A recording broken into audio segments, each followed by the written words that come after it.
Watt. Here. Dick Anderson. Here. Gordon Eggleton. Here. Gary Ellingson. He's excused. Yes. Chester Norikis. Here. Roger Sprague. Here. And Alex Ward. Here. Do we have any comments from citizens present?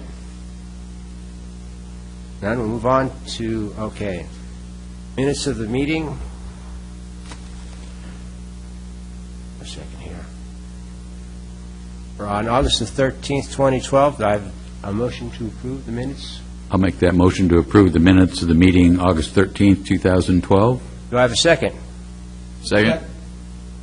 All those in favor say aye. Aye. Aye. All those opposed? Moving on, special order of business. First order of business is Southwest 50th House Street options. David? You have a memo in your packet concerning this. As you know, Faith Community Services is currently renting that or occupying that, and that's going to end beginning of the year. The question becomes, the most immediate question is, do we repair the roof?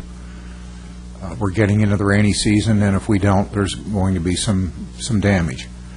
On the other hand, it seems in the long run we're not going to have that building there, and so there's a serious question of whether or not we should invest any more money in it, or whether we should leave it vacant or have it removed. And I gave you a memo and also some background information that Kurt supplied when we had I guess a study done. Kurt, why don't you talk about that? Because I don't think we're short on time here. I could be wrong, but when that was commissioned, why it was commissioned, and what it told us. Do you have a PowerPoint that shows that that map? I don't. It wasn't clear to me by looking at that diagram of the property exactly which building was the one we're talking about. If you have the map in your packet, though, it'll be the two lots that are on 50th Street closest to Highway 101. Okay. That's the old Kula house, isn't it? Correct. Okay. Well, no. Isn't that the one he built? I don't think so. I think that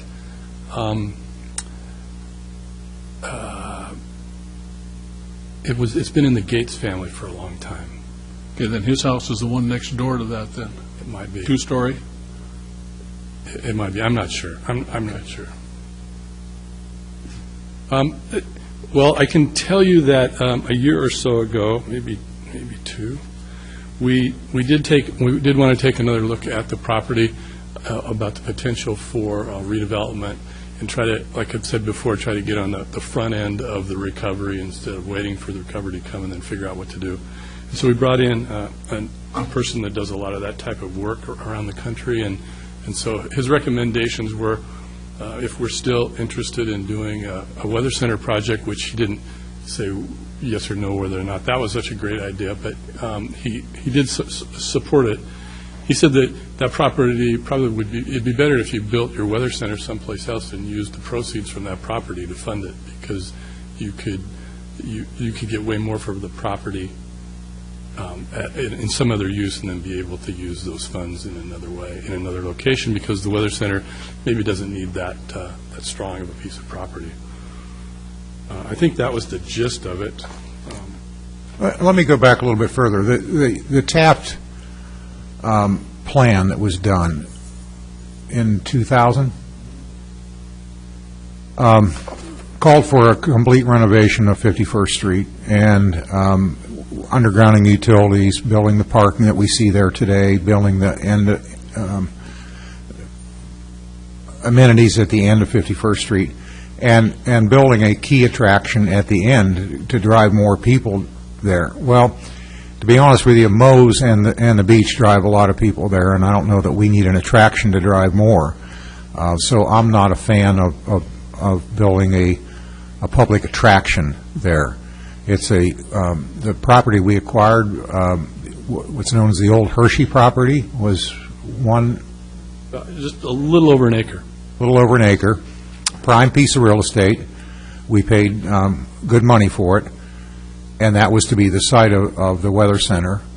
Then when we did this feasibility study, it showed that would have more opportunities with more property, and that's when we acquired this house. And so the idea is we'll combine all this together as one major piece of prime property, go out for some kind of an RFP for a private-public partnership or just a sale or a land lease, something like that, and build some serious taxable value there is what I'd like to see. But again, that's open, that door's open, and we thought we'd embark on that process after we went through the 15th Street process. So anyway, we have a house sitting there that's going to be vacant. It's going to be vacant in the winter, in the rainy season, and the roof leaks. And by the way, it's not in the best of condition. Even if we repaired the roof, that would not be sufficient to rent it as a regular home at market rates. Mr. Chair?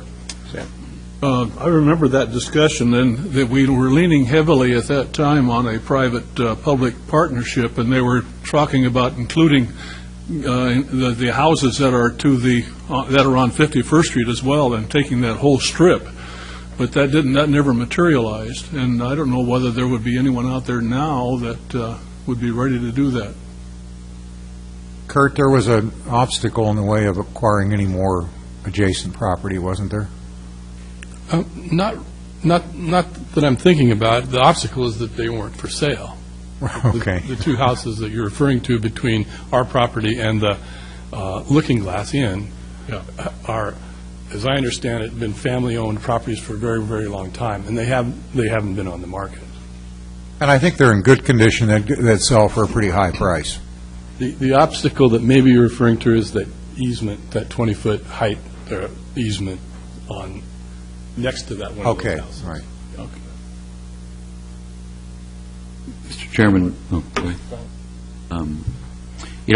I appreciated all the information in the packet. One, the three issues that I see in front of us and as outlined was either continue to rent the property to find somebody else, or demolish the property and get it ready for development, or mothball it, meaning leave it vacant and become a eyesore.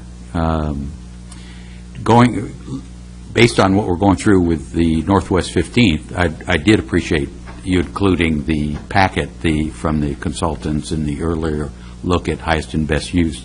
It was helpful as I was reflecting that to the 15th Street discussions we've been having. But my push would be to demolish it. I'm simply not interested in putting good money in to fix a limited use property, and I think it has much more value for development when it's vacated than vacant, the land.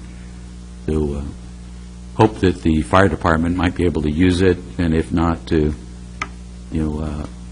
tear it down, go to that expense, but to have it cleaned up. That's where I was coming from. I feel the same way, and I think the fire department might be happy to use that as a training practice, or training, whatever they call that, a practice burn, I guess they call it. But I was looking at the area around there, and it looked to me like it would be far enough from other buildings that they could probably do that without much problem. Anything? I agree. Yeah, I think demolition is the way to go. I hate to do it, but yes, I agree as well. Hate to agree or hate to demolish? I hate to demolish it. Mr. Walker, looks like, Kurt, we've got an option to go ahead and demolish it now. I guess get the fire department first dibs on it. So Yeah, we'll offer it to them first, and we'll inform the present tenants that we're not going to do any more repairs. I think they know that, or they certainly know that's a possibility, and to react accordingly. And we'll schedule something, and if the fire department isn't interested, we'll get some bids. Do we need official motion to take action, or? If in fact you want to give the green light at this point to turn it over to the fire department, either way. I think you're giving alternatives to turn it over to the fire department, assuming that's acceptable to the fire department with whatever contingencies the city can meet, and then if for some reason that doesn't work out, for the city manager to get bids and demolish it. Yeah, I actually would like a motion. I hate somebody to come back later and say, why did you do that? I'm kidding. How soon do the tenants need to be out of there? I think it's January. January? Yeah, That'd be a good time to do the burn, after they're out. Yeah. Well, it wouldn't be peak of the visitor season either. I'm assuming there's nothing that can be recycled. Well, we would look at that and particularly deal with, is it Restore? Yeah. I believe they're a nonprofit, and assuming they're a nonprofit, to see if they would be interested in taking some of the things out of it. I can't just turn it over and let the public in it, open house, take what you want. It just would be something that the police department would rather not see. I would appreciate you contacting them and see if they could use cabinets or Absolutely. whatever else is available. Yes. And if they need help with that, I'd be willing to help. Okay. Thank you. I'll entertain a motion to advise the city manager, contact the fire department.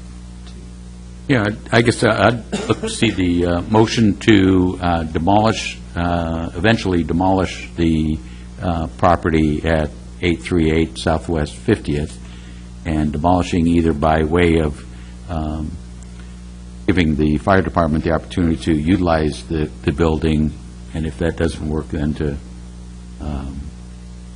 first see what could be salvaged and then demolished. I'll second that motion. All those in favor say aye. Aye. All those opposed? Thank you, Mr. Chairman. Kurt's up next with loan program revisions.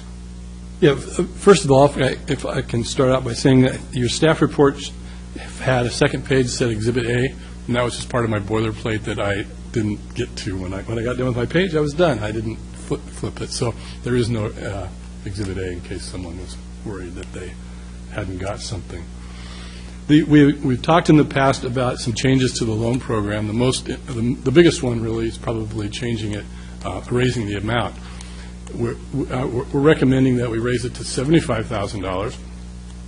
It can go higher than that. We thought at one point that we needed to lower it to $50,000, and that's what we did. It was at 75 originally. We lowered it to 50, and now we're ready to move it back up to 75. That the limitation that we thought was there is not there any longer, so we can raise it back up.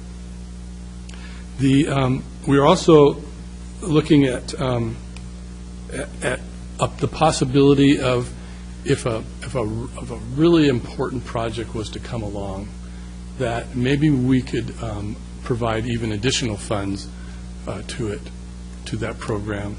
And if we were maybe in a better position, most of the time we're in second position, which probably, which is a good place to be for the amount of money that we're putting into these. But in some cases we are in first position if somebody owns the property outright. So if the loan committee, if a great project did come along and the loan committee thought that they agreed with that, and we were in a really good position in the loan, that maybe there's a possibility to go higher. So we wanted to throw that out there for some discussion and see what you thought about that. And then we looked a little bit about the scope of the loan. Right now the scope says it's for facade improvements. And what we've always said was, you can't use this money to put on a new roof or do rot repair into your building or that sort of thing.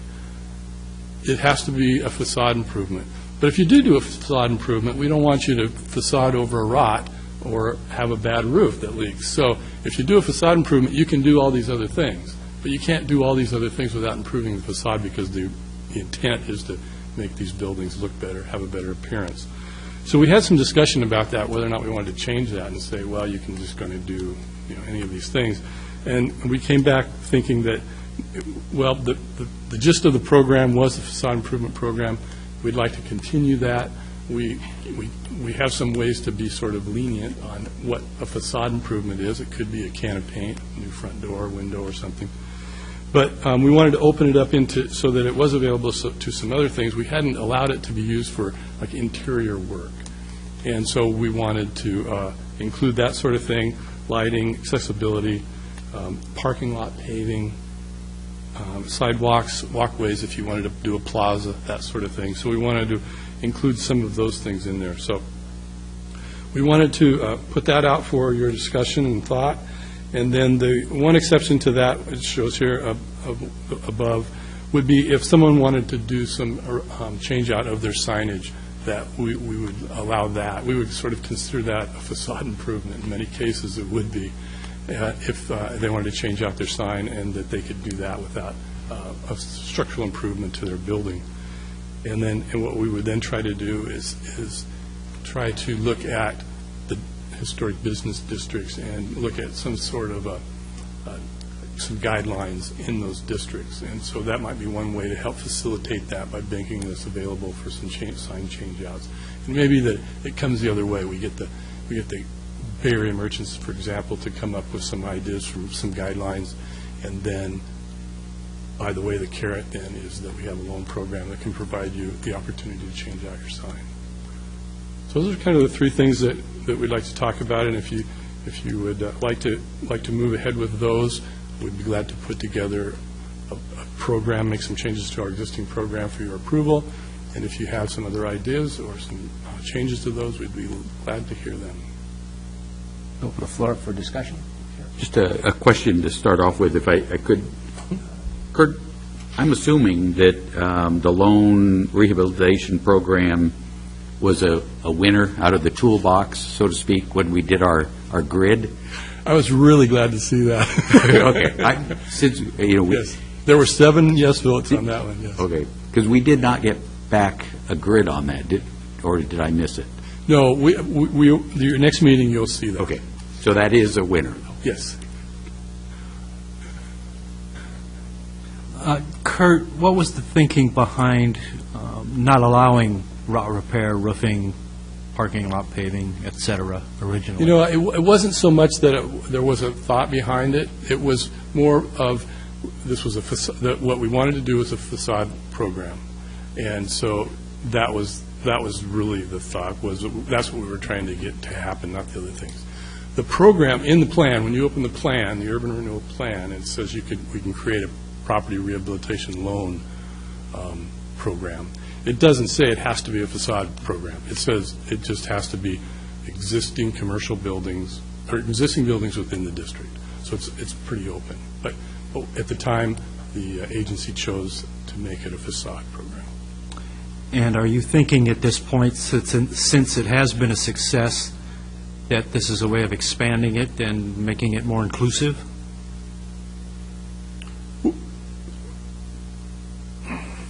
Yes, yes, absolutely. My hesitation is that we were looking in some of those 22 choices. It may be some other ways to create loan programs to address some of the other things that wouldn't necessarily be facades. And so we're reviewing those to see if maybe some of those came out as being opportunities to provide a loan program that's not a facade program, like a business expansion loan, that sort of thing. If I can, Mr. Chairman, because a lot of these, looking at the list in the staff report, I heard you say you would normally let them make the repairs too, as long as they did the facade. Correct. And you've added some new ones, meaning, and I'm betting, like sidewalk and parking lot paving and interior, the things on the right-hand side were probably added. Correct. And is that also kind of the thinking of raising the up to the loan limit, another $25,000 to try to capture maybe more of these things that, as long as you do the facade, you can kind of keep going and continue to improve the exterior look property.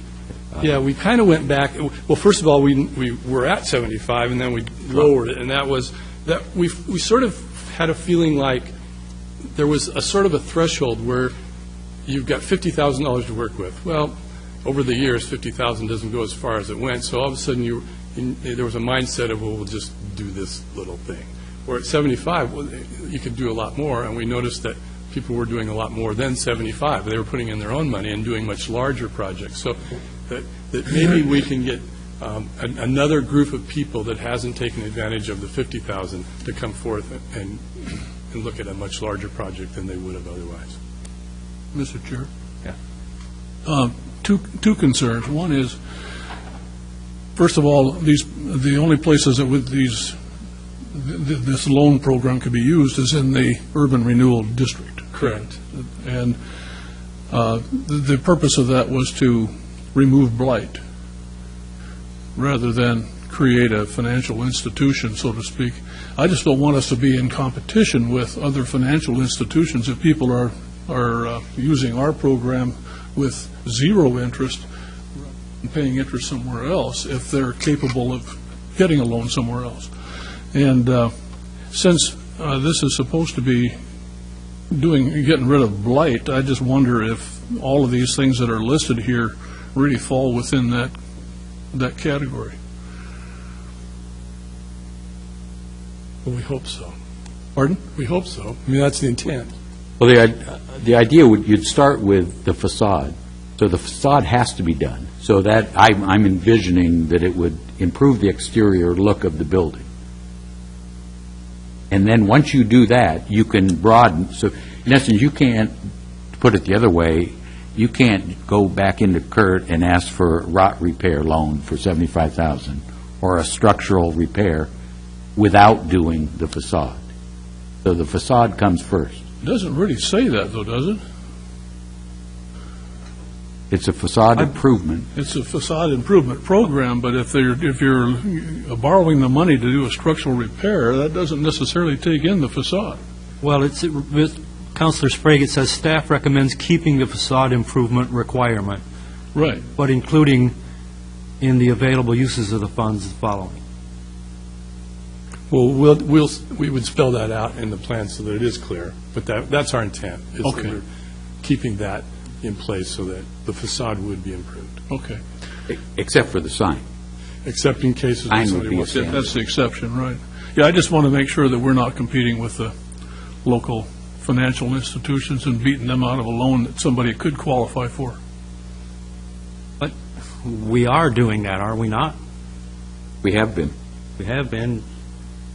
Well, what I'm saying is that some of the loans that we may make in the future could be borrowed elsewhere. And I understand. I'm wondering how we can have this program without competing with that commercial market. We'd have to eliminate the program, wouldn't we?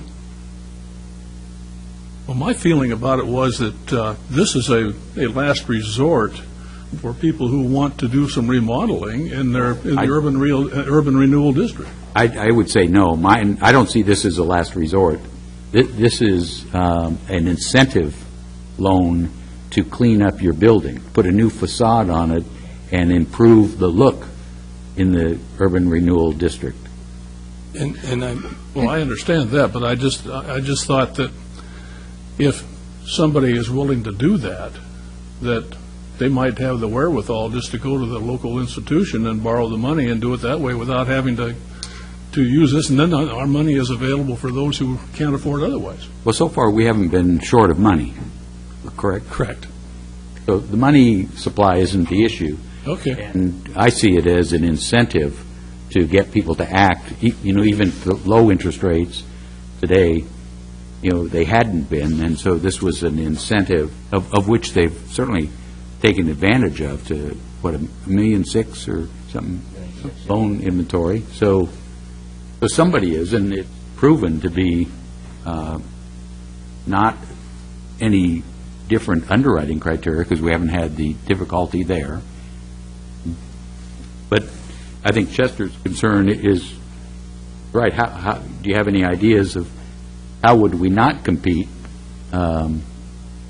The answer would be try to incent him, 75,000 from urban renewal at 0 and another 150 from the bank at 5. It's a nice blended rate, and they can do a big-time job. I might remind the agency that our program is through a bank, and we did our request for proposals. It's Bank of the West administers it. They get their points for administering the loan. The only thing they don't get is the interest, and because it's our money that's on deposit in their bank, and it's just like you were going to get one of these loans at any bank. You go through their process. You fill out their paperwork. There's inspectors and escrow company that handles all that. So it is actually going through a local bank. Okay. And the city actually gets security for that loan in the form of a trustee, and I think that's how the bank, at least that's the process that was set up with the servicing agency, which is... Santiam Escrow. Right, Santiam Escrow. Yep. Any more discussion? Regarding the sign moving down, is there discussion around a non-conforming sign or any sign? To bring a non-conforming sign into conformity? Was that the intent, or really any sign? Any sign, but certainly if we could get any non-conforming signs into conformity, I mean, this is certainly a carrot that we can dangle out there, and help them do that. Would it be, pardon, Mr. Chair, would it be possible to restrict signage loan to conforming signs? Certainly. I don't like the idea of funding a non-conforming sign. To bring a non-conforming sign into conformity? That I would agree with. Okay. Yeah. Oh, that's what I thought. That would be mine, yeah. Yes. Yeah. That's what I was thinking I heard. All right. Good. Anything else, gentlemen? Okay, well, we'll put together something and get it back to you. Thank you. Project updates. Okay, so since we've had our series of discussions over which projects to move forward, I thought it's probably timely to go through and tell you which ones we are moving forward. So we went through the list and to see which of the things on that list then that were able to be moved forward in some fashion. So here we go. I'll run through them fairly quickly here. As you're aware, we're working on the redevelopment concepts for the 15th Street property. The workshop was completed last week, and we're expecting a report back from the consultant here soon, and then we will continue that process. We have the traffic signals at South First Street. We had a meeting with ODOT to review their specifications for that traffic signal and what sort of things they would require. And we have a meeting with Pacific Power next week. I think it's next week. And then we will put out a request for proposals for design of that project. The Cutler Keel sanitary sewer in Cutler City. We had a great meeting with Public Works to go over the preliminary plans so that there were some issues with the water lines and some of the specifications for materials that they like to make sure are in the documents. So we got some good information from them. We also met, as part of our meeting with ODOT, we met with ODOT and talked about the permit that we will need to bore under Highway 101 and figured out what we need for that. And the design should be complete here very soon, and then that project will be ready to move forward if we so choose. The undergrounding project in D-Lake, again, that's part of that one ODOT meeting we had. We figured out the permits that we needed and the review process of who reviews what. And that meeting went well, and we are getting ready to do a request for qualifications on that project to find designers that are interested in putting in a proposal for that project. The Marview project in Nelscott on Anchor Avenue, the Homeowners Association annual meeting was a week, about almost a week and a half ago, and there was a topic of discussion at their meeting, and there weren't any discussions about making any changes to the conceptual plans that we have already prepared.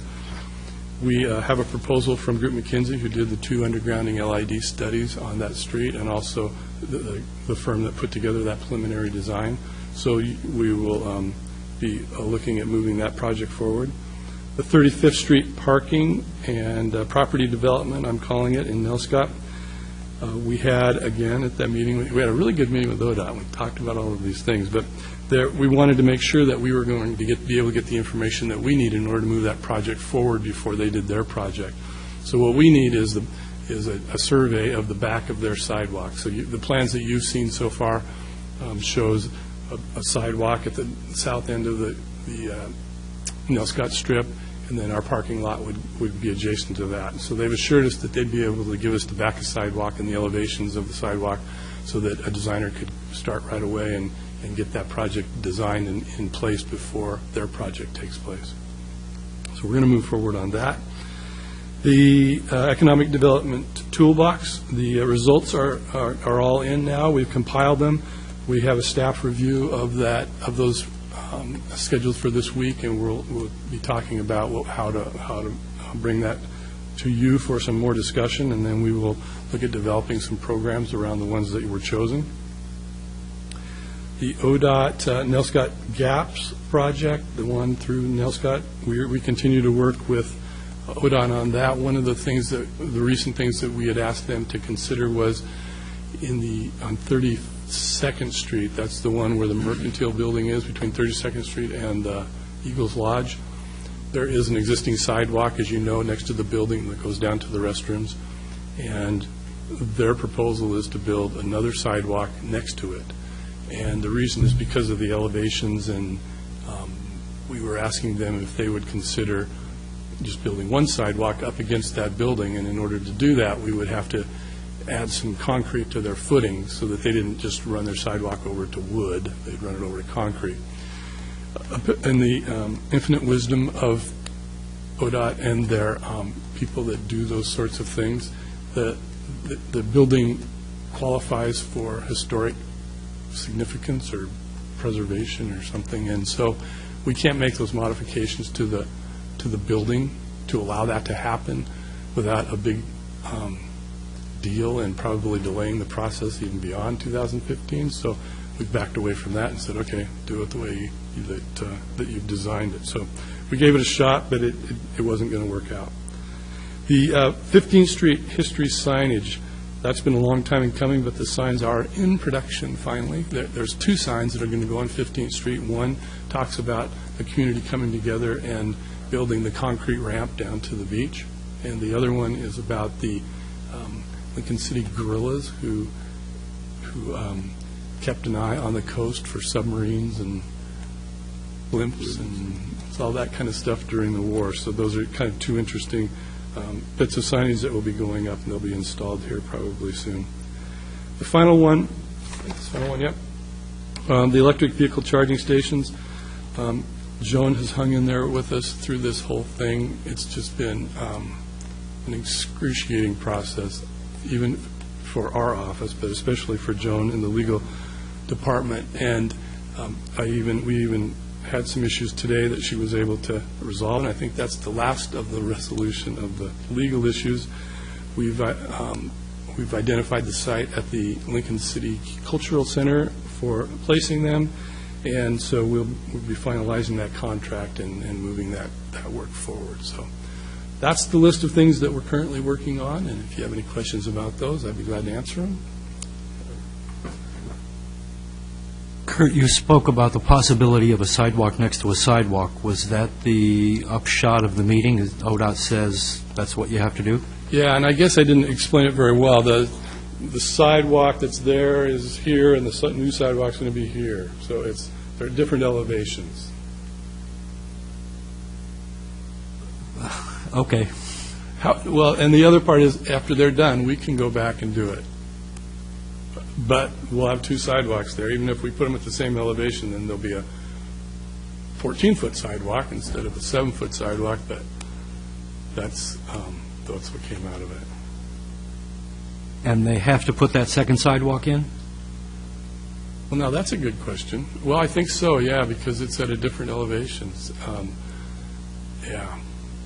The piece that's going to be left, I don't think you're going to have access to. I don't think there's any going to be, you're not going to be able to walk around the corner from the Nelson, like at the Mercantile Building.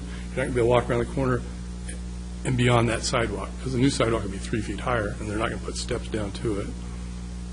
And down by the culvert, by the restroom, that new sidewalk is going to be 3 feet higher.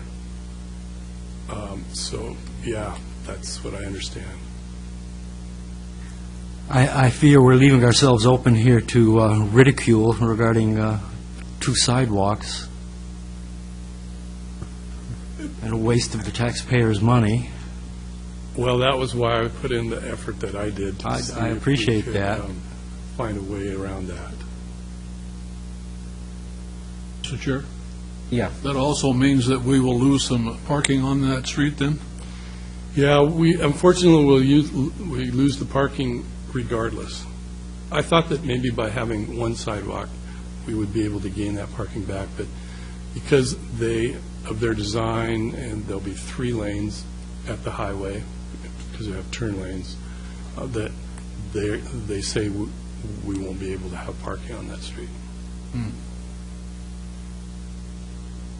Kurt, could you be a little more descriptive as to why they won't allow it? I mean, I understand the historic building part, but I mean, has somebody actually reviewed the guidelines on that carefully and made sure that that's a proper decision?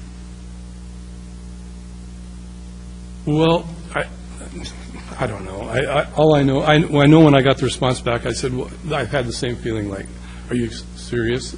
We're not changing the structural integrity of the building. We're taking off 3 sheets of 1/4-inch plywood that's rotten and taking the footing that's there now and raising it 16 inches to the bottom floor of the building. And so we're not touching actually the structure of the building. So,